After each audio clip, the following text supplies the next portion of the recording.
Pot to Plates நேயர்களுக்கு வணக்கம். இன்னைக்கு நம்மளோட சேனல்ல ரொம்ப ஈஸியான ஒரு லஞ்ச் மெனு தான் பார்க்க போறோம். இது பாத்தீங்கன்னா ஒரு 30 நிமிஷத்துக்குள்ள ரொம்ப ஈஸியா இதெல்லாத்தையும் செஞ்சு முடிச்சிடலாம்.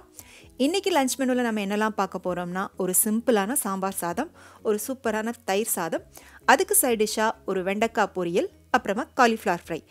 இதெல்லாம் தான் நம்ம இன்னைக்கு பார்க்க போறோம். இதெல்லாம் செய்ய தேவையான பொருள் என்னன்னு கீழ டிஸ்கிரிப்ஷன்ல கொடுத்திருக்கேன். வாங்க இப்போ எப்படி பண்றதுன்னு பார்க்கலாம். அதுக்கு முன்னால நீங்க நம்மளோட சேனலை இன்னும் சப்ஸ்கிரைப் பண்ணல அப்படின்னா கீழே ரெட் கலர்ல இருக்கிற சப்ஸ்கிரைப் பட்டனை அழுத்திட்டு சேனலை சப்ஸ்கிரைப் பண்ணிக்கோங்க. பக்கத்துல இருக்கிற பெல் சிம்பலையும் கிளிக் பண்ணிக்கிட்டீங்கன்னா உங்களுக்கு ஒரு 3 ஆப்ஷன் ஷோ ஆகும். அதுல ஆல் அப்படிங்கிற ஆப்ஷனை கிளிக் பண்ணிட்டீங்கன்னா நான் போடுற புது வீடியோவோட நோட்டிஃபிகேஷன் உங்களுக்கு உடனுக்குடனே கிடைக்கும். வாங்க இப்போ எப்படி பண்றதுன்னு பார்க்கலாம். இன்னைக்கு நான் உங்களுக்கு செஞ்சு காமிக்கிற அளவு பார்த்தீங்கன்னா 4 பெரியவங்க ஒரு வேளைக்கு சாப்பிட்றதுக்கான அளவில் நான் உங்களுக்கு செஞ்சு காமிச்சிருக்கேன். முதல்ல சாம்பார் சாதத்துக்கு தேவையான அரிசி பருப்பு இதெல்லாத்தையும் ஊற வச்சுக்கலாம். ஒரு பவுலில் மெஷர்மெண்ட் கப்புக்கு 1 கப் அளவுக்கு அரிசி போட்டுக்கோங்க. அதோடவே அதே கப்புக்கு 1/2 கப் அளவுக்கு துவரம்பருப்பு போட்டுக்கோங்க. ஒரு 1/4 கப் பாசிப்பருப்பு. இது எல்லாத்தையும் தண்ணி சேர்த்து ஒரு 2-3 தடவை கழுவி எடுத்துட்டு இது மூழ்கிற அளவுக்கு தண்ணி சேர்த்து ஒரு 10 நிமிஷத்துக்கு இதை ஊற விட்டுக்கோங்க. அடுத்ததா தயிர் சாதத்துக்கு தேவையான அரிசியையும் ஊற வச்சுக்கலாம். மெஷர்மெண்ட் கப்புக்கு 1/2 கப் அளவுக்கு அரிசி எடுத்திங்கன்னா போதும். அரிசி எடுத்துட்டு இதை தனியாக வேற ஒரு பவுலில் போட்டுக்கோங்க. இதை 2 தடவை தண்ணி ஊற்றி நல்லா கழுவிட்டு மூழ்கிற அளவுக்கு தண்ணி சேர்த்துட்டு இதையும் ஒரு 10 நிமிஷத்துக்கு நல்லா ஊற விட்டுக்கோங்க. இப்போ பார்த்தீங்கன்னா நான் காலிஃப்ளவர் ஃப்ரை பண்ண தேவையான காலிஃப்ளவர் எல்லாத்தையும் நல்லா குட்டி குட்டியாக கட் பண்ணி ஒரு பவுலில் போட்டிருக்கேன். இதில் பார்த்தீங்கன்னா ஒரு சில நேரத்தில் இந்த சின்ன சின்ன புழுக்கள்லாம் இருக்கும். அதனால் கொஞ்சமாக சுடு தண்ணி எடுத்துட்டு இந்த காலிஃப்ளவர்லாம் மூழ்கிற அளவுக்கு ஊற்றிட்டு இதை மூடி ஒரு 5 நிமிஷம் மட்டும் அப்படியே வச்சிட்டோன்னா அந்த புழுக்கள்லாம் செத்துரும். இதெல்லாம் ஊறிட்டு இருக்க நேரத்தில் தேவையான காய்கள் எல்லாத்தையும் நான் கட் பண்ணி வச்சுருக்கேன். சாம்பார் சாதத்துக்கு தேவையான 2 வெங்காயமும் 2 பச்சை மிளகாவும் கட் பண்ணி வச்சுருக்கேன். அப்புறம் இதில் 2 தக்காளி நல்லா பழுத்த தக்காளியாக கட் பண்ணி வச்சுருக்கேன். இன்றைக்கி சாம்பார் சாதம் காய்கள் எதுவும் போடாமல் ரொம்ப சிம்பிளாக நான் பண்ண போகிறேன். ரொம்ப டேஸ்டியாக இருக்கும். அடுத்ததாக வெண்டைக்காய் பொரியலுக்கு தேவையான வெங்காயம், ஒரு வெங்காயத்தை பொடி பொடியாக கட் பண்ணி வச்சுருக்கேன். அதோட 2 பச்சை மிளகாய் கட் பண்ணி வச்சுருக்கேன். இதில் வெண்டைக்காய் பொரியல் பண்ணுறதுக்கு ஒரு 1/2 கிலோ அளவுக்கு வெண்டைக்காவை கொஞ்சம் மெல்லிஸாக கட் பண்ணி வச்சுருக்கேன். அப்புறம் சாம்பார் சாதத்துக்கு ஒரு 5 பல் பூண்டு எடுத்து வச்சுருக்கேன். காய்கள் எல்லாத்தையும் நீங்கள் முதல்ல கட் பண்ணி வச்சிட்டிங்க அப்படின்னா ஒரு 20 நிமிஷத்துக்குள்ளேயே நீங்கள் டக்குன்னு எல்லாத்தையும் செஞ்சு முடிச்சிடலாம். காய்கள் எல்லாத்தையும் கட் பண்ணி முடிச்சுட்டு கையோடவே காலிஃப்ளவருக்கு தேவையான மசாலாவையும் போட்டு ஊற விட்டுட்டிங்கன்னா கடைசியாக ஃப்ரை பண்ணும்போது உப்பு காரம் எல்லாம் கரெக்டாக பிடிச்சிருக்கும். இப்போ காலிஃப்ளவரில் இருக்கிற தண்ணி எல்லாத்தையும் வடிச்சிட்டு ஒரு பவுலில் போட்டுக்கோங்க. அதில் 1 டீஸ்பூன் அளவுக்கு மிளகாய்த்தூள், ஒரு 1/2 டீஸ்பூன் மஞ்சள் தூள், 1 ஸ்பூன் இஞ்சி பூண்டு விழுது போட்டுக்கோங்க. இதோடவே ஒரு பாதி எலுமிச்சை பழத்தை பிழிஞ்சு விட்டுக்கோங்க.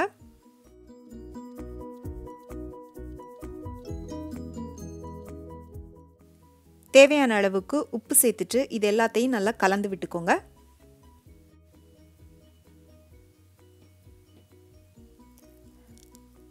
நல்லா கலந்துட்டு இதோட ஒரு 2 டேபிள் ஸ்பூன் அளவுக்கு கடலை மாவு போட்டுக்கோங்க. அடுத்ததாக 2 டேபிள் ஸ்பூன் அரிசி மாவு போட்டுக்கோங்க. 1 டேபிள் ஸ்பூன் மைதா மாவு போட்டுட்டு திரும்பவும் இது எல்லாத்தையும் நல்லா கலந்துக்கோங்க. முதல்ல தண்ணி சேர்க்காமல் கலந்துக்கோங்க. அந்த காலிஃப்ளவரில் ஒட்டிகிட்டு இருக்கிற தண்ணியே போதும். தேவைப்பட்டுச்சு அப்படின்னா சும்மா 1 ஸ்பூன் மட்டும் தண்ணி எடுத்துகிட்டு லைட்டாக மேலே தெளித்து விட்டுட்டு நல்லா மிக்ஸ் பண்ணிக்கோங்க. ரொம்ப தண்ணி சேர்க்க வேண்டாம். இப்போ இது எல்லாத்தையும் நல்லா கலந்துட்டு இதையும் கொஞ்சம் நேரத்துக்கு ஊற விட்டுக்கோங்க. நம்ம சமையல் எல்லாத்தையும் முடிச்சுட்டு கடைசியாக இது ஃப்ரை பண்ணால் போதும். அது வரைக்கும் இது நல்லா ஊறட்டும். இப்போ சாம்பார் சாதம் எப்படி பண்ணுறது அப்படின்னு பார்க்கலாம். இன்றைக்கி குக்கரில் தான் பண்ண போகிறேன். குக்கரில் 2 டீஸ்பூன் எண்ணெய் ஊற்றிருக்கேன். எண்ணெய் சூடானதும் 1 டீஸ்பூன் கடுகு, 1 டீஸ்பூன் சீரகம் போட்டுக்கோங்க. இதோடவே கொஞ்சமாக வெந்தயம் போட்டுக்கோங்க. கடுகு கொஞ்சம் நல்லா வெடித்து வந்ததுக்கப்புறமா இதோட 2 பெரிய வெங்காயத்தை நல்லா நீள வாக்கில் கட் பண்ணி போட்டுக்கோங்க. பச்சை மிளகா ஒரு 3 பச்சை மிளகா உங்களோட காரத்துக்கு ஏற்ற மாதிரி போட்டுக்கோங்க. போட்டுட்டு இது எல்லாத்தையும் நல்லா வதக்கி விட்டுக்கோங்க. கூடவே கொஞ்சமாக கருவேப்பிலை போட்டுக்கோங்க.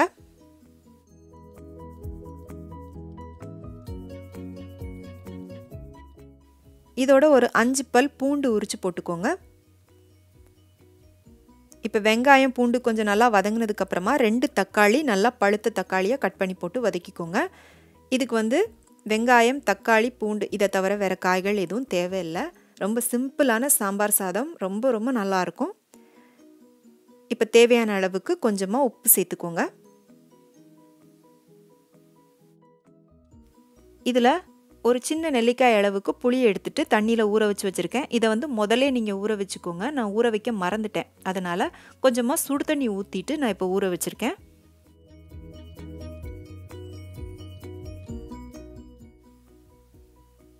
இப்போ வெங்காயம் தக்காளி எல்லாம் இந்த அளவுக்கு நல்லா மசிய வேகணும். நல்லா வெந்து வந்ததுக்கப்புறமா இதோட சாம்பார் மசாலா சேர்த்துக்கலாம். நான் இன்றைக்கி வந்து ரெடிமேட் சாம்பார் மசாலா தான் இதுக்கு வந்து போட்டிருக்கேன்.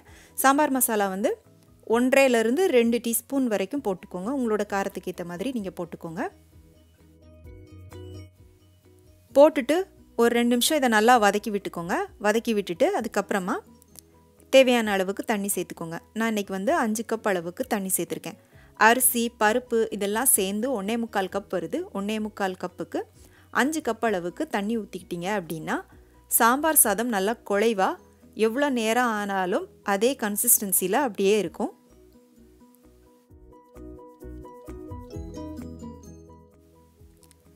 இப்போ தண்ணி நல்லா கொதிச்சு வந்ததுக்கப்புறமா ஊற வச்ச அரிசி பருப்பை இதில் போட்டுக்கோங்க. போட்டுட்டு உப்பு செக் பண்ணி பார்த்துட்டு தேவைப்பட்டுச்சுன்னா கொஞ்சமாக போட்டுட்டு திரும்பவும் நல்லா கலந்து விட்டுக்கோங்க. இப்போ அரிசி போட்டதுக்கப்புறமா திரும்பவும் இது கொஞ்சம் நல்லா கொதிச்சு வரட்டும்.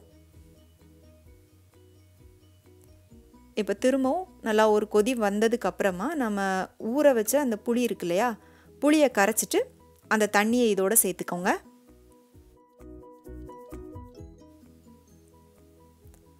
புளி தண்ணி சேர்த்துட்டு ஒரு தடவை நல்லா கலந்து விட்டுக்கோங்க.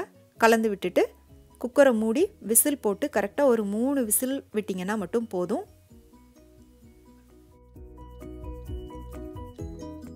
குக்கர் 3 விசில் வந்து ப்ரெஷர்லாம் அடங்கினதும் நான் மூடியை திறந்துருக்கேன். பாருங்கள் நல்லா குழைவாக வெந்திருக்கு. காய்கள் எல்லாம் போட்டு சாம்பார் சாதம் எப்படி பண்ணுறது அப்படிங்கிறதுக்கான வீடியோ நம்மளோட சேனலில் நான் ஏற்கனவே அப்லோட் பண்ணியிருக்கேன். அதுக்கான லிங்க் நான் உங்களுக்கு கீழே டிஸ்கிரிப்ஷனில் கொடுக்குறேன்.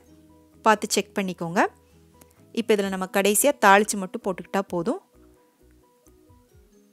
இப்போ கடாயில் 1 டேபிள் ஸ்பூன் அளவுக்கு தேங்காய் எண்ணெய் போட்டுக்கோங்க. இதுக்கு பதிலாக நீங்கள் நெய் கூட போடலாம். தேங்காய் எண்ணெய் போட்டு தாளிச்சிங்கன்னா இன்னும் நல்லாயிருக்கும்.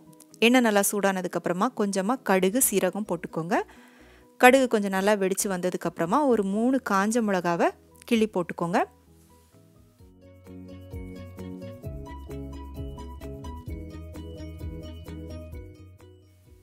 இதோட கொஞ்சமாக ஒரு 1/4 டீஸ்பூன் அளவுக்கு மட்டும் பெருங்காயம் போட்டுக்கோங்க.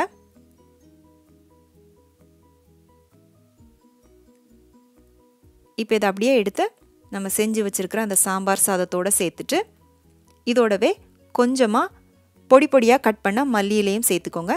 சேர்த்து நல்லா கலந்து விட்டுக்கோங்க. அவ்வளோதான், நம்மளோட சிம்பிளான சாம்பார் சாதம் ரெடி ஆயிடுச்சு. அடுத்ததான் நம்ம தயிர் சாதம் எப்படி பண்ணுறது அப்படின்னு பார்க்கலாம். இன்றைக்கி தயிர் சாதம் பண்ணுறதுக்காக 1/2 கப் அளவுக்கு அரிசி எடுத்திருக்கோம். ஒரு குக்கரில் 1/2 கப் அளவுக்கு தண்ணி சேர்த்துக்கோங்க. இதோட 1 கப் அளவுக்கு பால் சேர்த்துக்கோங்க. பால் வேண்டான்னு நினைக்கிறவங்க 1 கப் தண்ணி கூட நீங்கள் ஊற்றிக்கலாம். மொத்தம் 2.5 கப் அளவுக்கு வருது. பால் ஊற்றி பண்ணும்போது தயிர் சாதம் ரொம்ப ரொம்ப நல்லாயிருக்கும். கண்டிப்பாக ட்ரை பண்ணி பாருங்கள். இப்போ இது நல்லா கொதிச்சு வரணும். கொதிச்சு வந்ததுக்கப்புறமா இதோட நாம் ஊற வச்ச அரிசியை போட்டுக்கலாம்.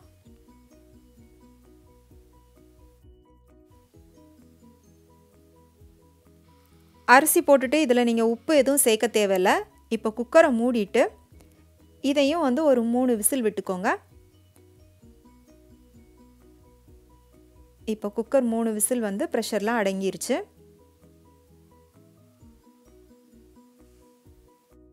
நல்லா குழைவாக வெந்திருக்கு. நம்ம 1/2 கப் தண்ணியும் 1 கப் பாலும் சேர்த்ததுனால இந்த அளவுக்கு நல்லா குழைவாக வெந்து வந்திருக்கு. இப்போ இதை கொஞ்சம் நல்லா ஆற விட்டுக்கோங்க. ஆற விட்டுட்டு இதோட தயிர் சேர்த்துக்கோங்க. தயிர் வந்து நான் இன்றைக்கி ஒரு 4லேருந்து 5 டேபிள் ஸ்பூன் அளவுக்கு சேர்த்துருக்கேன். உங்களுக்கு எவ்வளோ தேவையோ அந்த அளவுக்கு நீங்கள் தயிர் சேர்த்துக்கோங்க. தயிர் சேர்த்துட்டு நல்லா கலந்துக்கோங்க. இப்போ இதோடவே கொஞ்சமாக நம்ம தண்ணியும் சேர்த்து கலந்துக்கிட்டோம் அப்படின்னா இன்னும் கொஞ்சம் நல்லா இருக்கும். தயிர் சாதம் இன்னும் கொஞ்சம் கூட நல்லா குழைவாக இருக்கும். இப்போ தயிர் எல்லாம் சேர்த்து தயிர் சாதம் ரெடி பண்ணியாச்சு. இப்போ வந்து இதுக்கு தேவையான அளவுக்கு கொஞ்சமாக உப்பு சேர்த்துக்கலாம். உப்பு சேர்த்துட்டு நல்லா கலந்துக்கோங்க. உப்பு சேர்த்து கலந்துட்டு நம்ம கடைசியாக இதை தாளிச்சுக்கலாம்.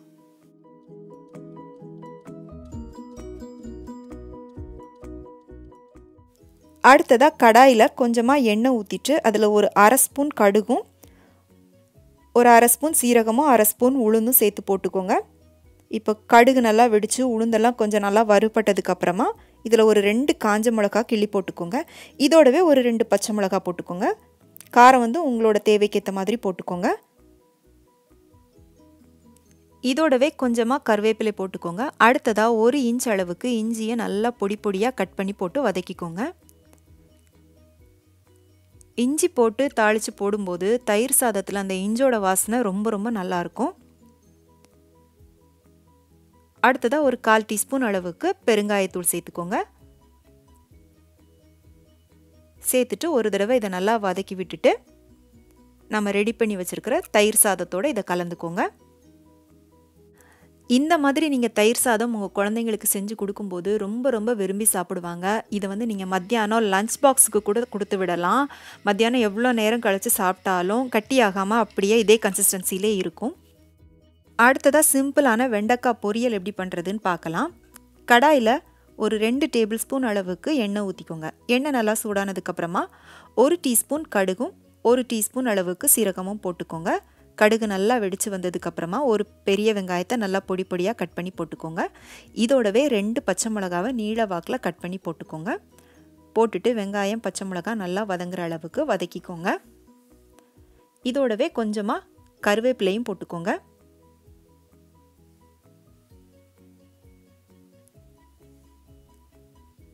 இப்போ வெங்காயம் பச்சை மிளகா நல்லா வதங்கி வந்ததுக்கப்புறமா இதோட நாம் வெட்டி வச்சுருக்கிற வெண்டைக்காவை போட்டு வதக்கிக்கோங்க. வெண்டைக்காயில் இருக்கிற வளவளப்பு தன்மையெல்லாம் நல்லா போகணும். அதனால் இதை கொஞ்ச நேரம் நல்லா வதக்கி விட்டுக்கோங்க.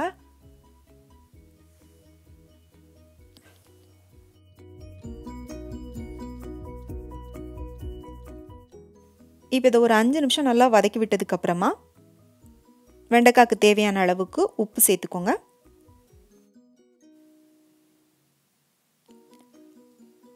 உப்பு சேர்த்துட்டு திரும்பவும் நல்லா வதக்கி விட்டுக்கோங்க.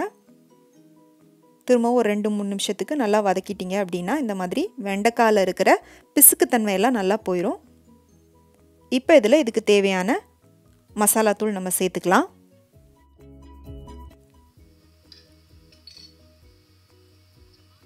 ஒரு அரை டீஸ்பூன் அளவுக்கு மிளகாய் தூள் சேர்த்துக்கோங்க. அடுத்ததாக ஒரு 1/4 டீஸ்பூன் மஞ்சள் தூள்.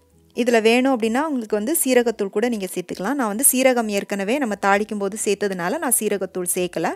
காரம் வந்து உங்களோட தேவைக்கு ஏற்ற மாதிரி நீங்கள் போட்டுக்கோங்க. இவ்வளோ தான் இதுக்கு தேவையான மசாலா. ரொம்ப சிம்பிளான ஒரு பொரியல். இப்போ மசாலா போட்டுட்டு ஒரு 2-3 நிமிஷம் மட்டும் அடுப்பை வந்து நல்லா லோ ஃப்ளேமில் வச்சுட்டு வதக்கிக்கோங்க. அவ்வளோதான். இப்போ நம்மளோட சிம்பிளான வெண்டைக்காய் பொரியல் ரெடி ஆயிடுச்சு. இப்போது காலிஃப்ளவர் வறுக்கிறதுக்கு முன்னால் நான் அப்பளம் வந்து பொரிச்சு எடுத்துக்கிட்டேன்.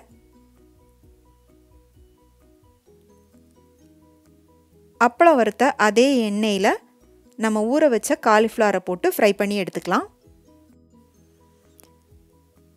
காலிஃப்ளவர் நல்லா எல்லா பக்கமும் ஃப்ரை ஆகிற மாதிரி திருப்பி போட்டுக்கோங்க. இதோடவே கொஞ்சமாக கருவேப்பிலையும் சேர்த்து போட்டுக்கிட்டிங்கன்னா ரொம்ப மணமாக இருக்கும். இப்போ காலிஃப்ளவர் ஃப்ரை ஆயிடுச்சு. ரொம்ப கிறிஸ்பியாக இருக்கும். இதே ரெசிப்பியில் நீங்கள் சிக்கன் கூட ஃப்ரை பண்ணலாம். இல்லை வெஜிடேரியனாக இருந்தீங்கன்னா மஷ்ரூம், அப்புறமா கேப்சிகம், கேபேஜ் கூட இந்த மாதிரி குட்டி குட்டியாக கட் பண்ணிவிட்டு நீங்கள் வந்து ஃப்ரை பண்ணலாம். ரொம்ப நல்லாயிருக்கும். இப்போ மீதி இருக்கிற எல்லா காலிஃப்ளவரையும் ஃப்ரை பண்ணி எடுத்துக்கலாம். அவ்வளோதான், நம்மளோட சிம்பிளான லஞ்ச் மெனு தயாராகிடுச்சு. அரிசி பருப்பெல்லாம் ஊற வச்சு காயெல்லாம் கட் பண்ணது போக உங்களுக்கு இந்த லஞ்ச் மெனு பண்ணுறதுக்கு 30 நிமிஷத்துக்கும் கம்மியான டைம் தான் ஆகும். இதில் குலாப் ஜாமுன் மட்டும் நான் முந்தின நாளே செஞ்சு வச்சுட்டேன். இந்த சிம்பிளான லஞ்ச் மெனு உங்கள் எல்லாருக்கும் ரொம்ப பிடிச்சிருக்குன்னு நம்புகிறேன். கண்டிப்பாக இதை உங்கள் வீட்டில் செஞ்சு பார்த்துட்டு எப்படி இருந்துச்சுன்னு உங்களுடைய கருத்துக்களை எனக்கு மறக்காமல் கீழே கமெண்ட் செக்ஷனில் சொல்லுங்கள். பிடிச்சிருந்தா உங்கள் ஃப்ரெண்ட்ஸுக்கும் ஷேர் பண்ணுங்கள், லைக் பண்ணுங்கள், சேனலுக்கு சப்ஸ்கிரைப் பண்ணுங்கள். மீண்டும் வேறொரு வீடியோவில் சந்திக்கிறேன். நன்றி, வணக்கம்.